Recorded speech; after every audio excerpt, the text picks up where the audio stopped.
It's sickening to flirt with your grandchild. Old lady living on pension shouldn't get involved except at weddings and funerals. It was my adorable grandson's 4th birthday. My son's wife, in other words my daughter-in-law, said it in a condescending manner. I had just planned a dinner party to celebrate my only grandson's birthday. In the midst of all this, my daughter-in-law, who usually hates me, finally showed her true colors even in front of my grandson. If you insist that much, I will cut off our relationship as you wish. In exchange, I don't know if you will regret it. I smiled and told her a fact. I am Christopher, 65 years old. Just the other day, my husband of many years passed away. He was 10 years older than me and just celebrated his 70th birthday last month. He originally suffered from a chronic illness, and a few years ago he was told that he did not have long to live. Yet my husband stayed by my side for 2 years longer than he was pronounced. I love him and miss him already, but I am so grateful that he made it to the end. Thankfully, I had inherited some real estate from my father and had rental income from it. Even after my husband became ill and was unable to work, we were able to live without any inconvenience because of that income. And there is another reason why I am able to live a normal life after my husband's death. That is the existence of my 2 sons. The eldest son, William, and the second son, James. They are both married, and William has a 4-year-old son, Brandon. Since my sons live relatively close to me, my loneliness has been eased. My husband's funeral has ended without incident, and my old routine is returning. Then one day, my eldest son, William, and his wife, Tyler, came to visit me at my house. This house is also a family home for William, but he rarely shows up, so I wonders what is going on and asks him, "What's wrong? You haven't contacted me, have you? I've been sorting through your dad's belongings, and the living room is a mess." I have something important to tell you. It's okay if it's messy. But, even though Tyler came all this way. And where's Brandon? Brandon is in kindergarten, so he'll be fine. I'm sorry to bother you. I tried to stop him, but William took off his shoes and proceeded down the hallway. His wife, Tyler, followed him silently. I followed them into the living room. They were already sitting on the sofa, Tyler with her legs crossed, playing with her phone. What in the world is going on? Tyler seems to be in a bad mood as usual today. I hope it's not something too deep. I did not have a good impression of my daughter-in-law, Tyler, from the beginning of their marriage. She is very beautiful and stylish in appearance. However, she was not at all sociable when she came to greet us on their marriage. Even my husband had a troubled look on his face. The relationship between mother-in-law and daughter-in-law was not good, to say the least, for the reasons I just mentioned. I was driven by anxiety. Then, as if to drown out the atmosphere, William opened his mouth. Mom, I'm going to make this very clear. Won't you move in with us? What? Living together?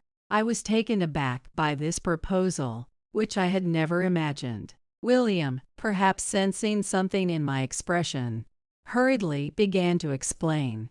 I'm sorry, I know it's a bit of a surprise to hear I say that so suddenly, but I was thinking that you might be lonely if you were alone after my dad's death. I'm worried about you. Well, I'd be lying if I said I wasn't lonely. Right?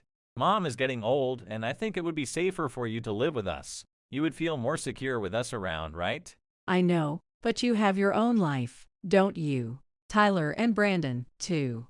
As if interrupting my words, William smiled broadly and said, "Don't worry, don't worry." He took my hand and continued talking happily. Mom, Tyler agrees with me about moving in together. Tyler, too. To begin with, Tyler was the one who first proposed the idea of moving in together. What? Tyler proposed living together. I'm not sure if it's because of the way she's been acting, but it seems like she doesn't like me at all. Or maybe she's just not very talkative. Various questions crossed my mind, but I was genuinely concerned about Tyler's feelings. I turned to her and asked fearfully, Tyler, William says this, but is it true that you suggested we live together? Yes, it's true. I thought you might be lonely by yourself. I see. Thank you. I thought Brandon would be happy if we moved in with you.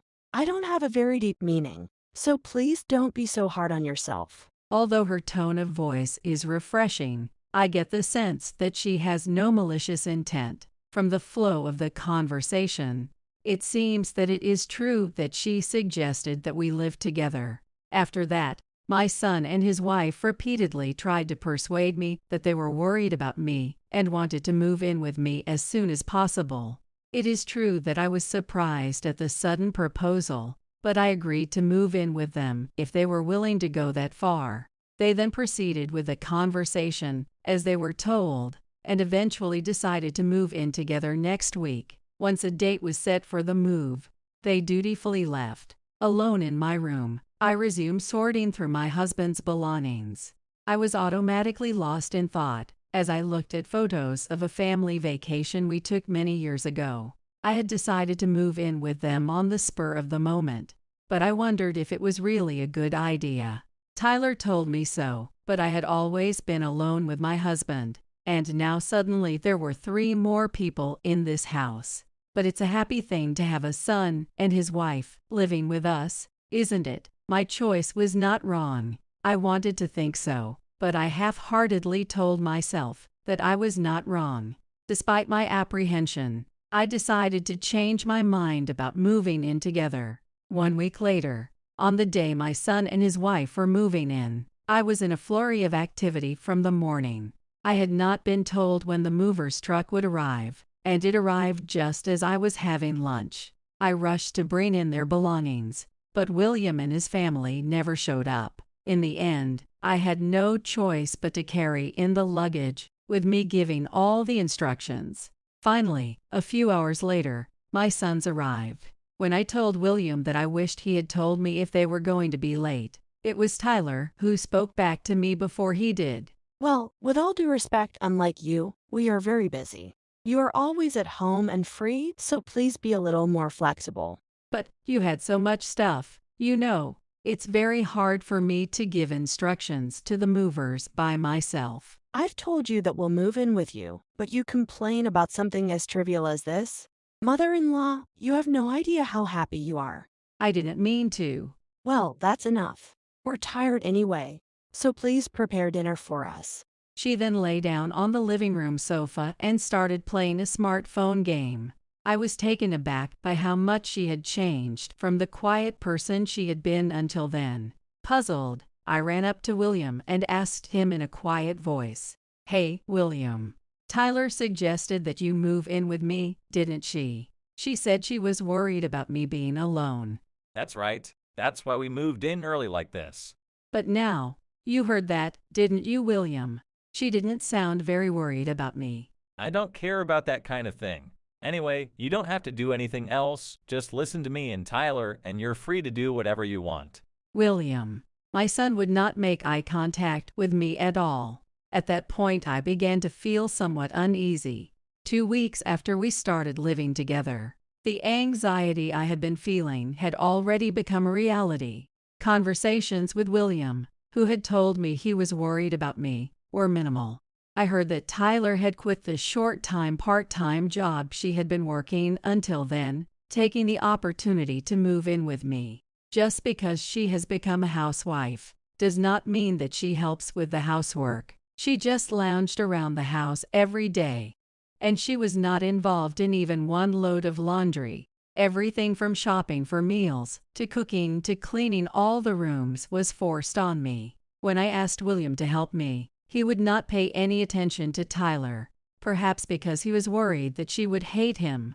So I decided to speak up and tell Tyler myself. "Tyler, I'm sorry, but would you mind doing the housework properly, even if it's just your own stuff?" What? Are you giving me an order, mother-in-law? I'm not giving you orders or anything. It's just that my current situation is too much work for me. I don't know. Can't you just be grateful that I'm living with you? I'm telling you, you are happy, okay? Please be aware of that. Tyler did not take my words seriously, but rather passed them off as if she was making fun of me. I was at a loss for words when she finally said, Oh, yes. Brandon's birthday is coming up soon. So please make reservations at a nice restaurant, okay? Please don't go to that family restaurant or something like that. Nah, I know you're not just trying to use me for your own convenience, Tyler. What are you talking about? It's for Brandon's sake. You must be so happy to be able to celebrate your grandson's birthday. But that doesn't mean. Anyway, please do me a favor, okay? If you don't make a reservation, I'll tell Brandon that it's Grandma's fault. Oh, no. She spits out a threatening line and grins. Then, looking down at me, she left the living room.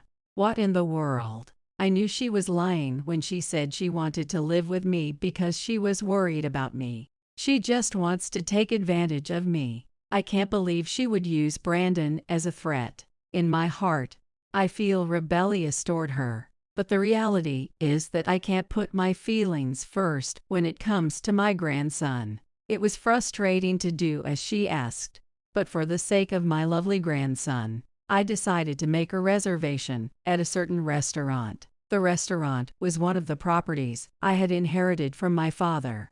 At the time of signing the contract, the restaurant suggested that I, as the owner of the restaurant, was supposed to be a token owner. When I contacted the restaurant and told them what happened, they said they would keep the private room open for me. I wanted to spend a wonderful time with everyone, at least on the occasion of my lovely grandson's birthday. With this one thought in mind, I kept my mixed feelings toward Tyler in the back of my mind. 1 month later, it was the day of my grandson Brandon's birthday. My son and his wife, Brandon, and I went to the restaurant we had reserved.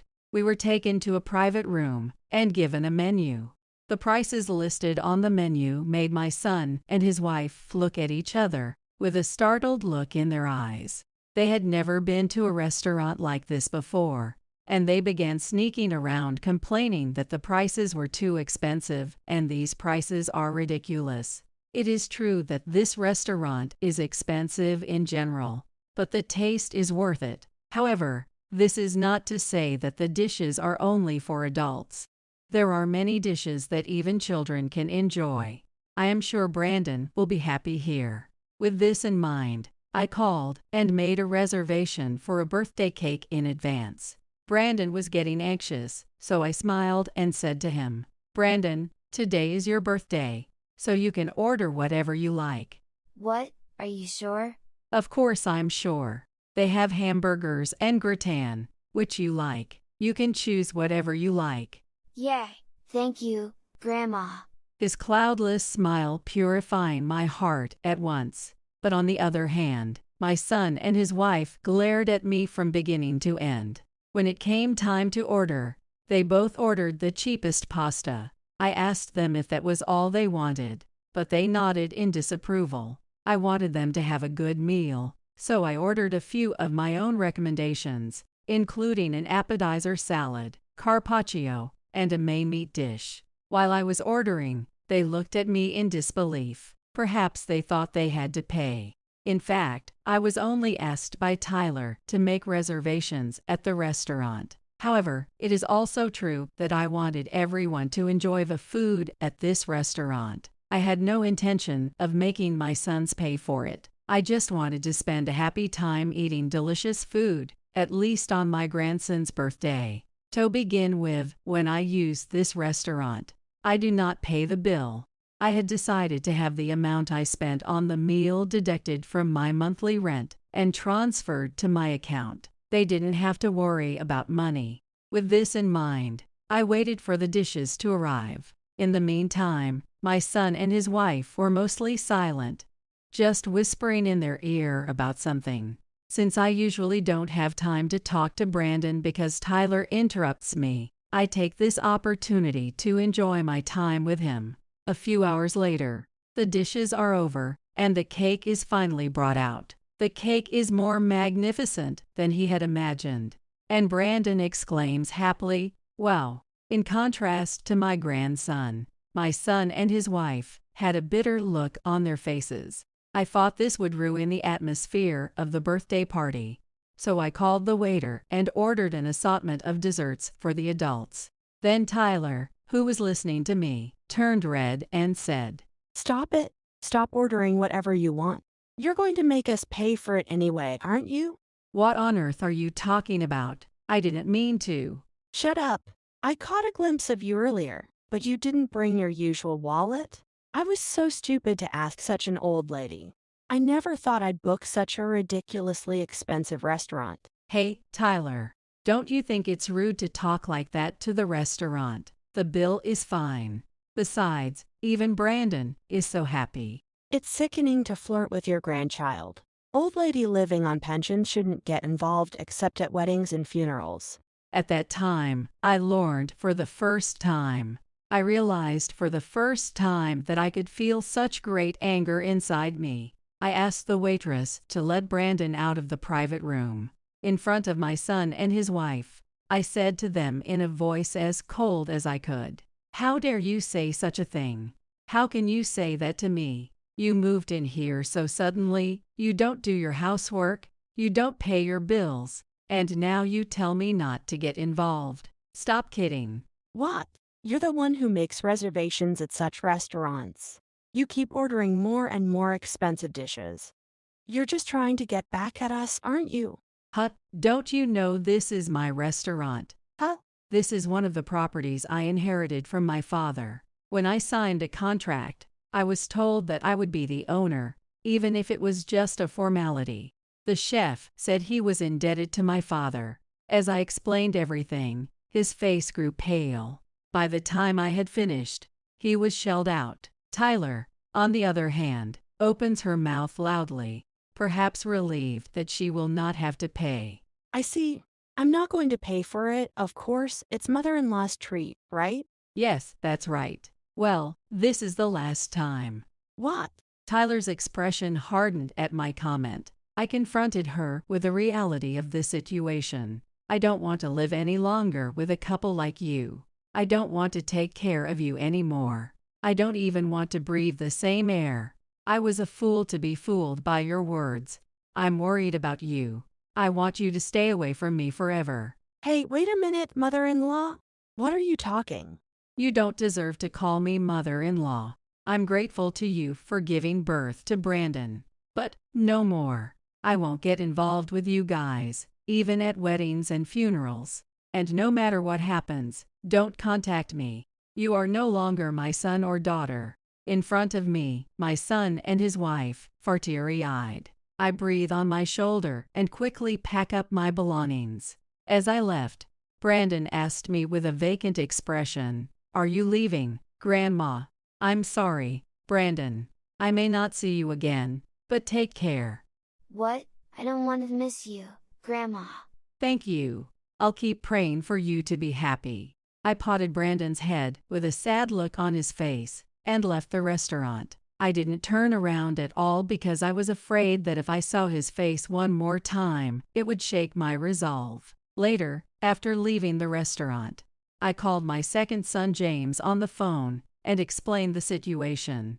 James was very angry with William and recommended that I end our cohabitation immediately. When I arrived home, I packed the bare minimum of my belongings and headed to James and his wife's house. At their suggestion, I was to be awkwardly accommodated until I rented a new room.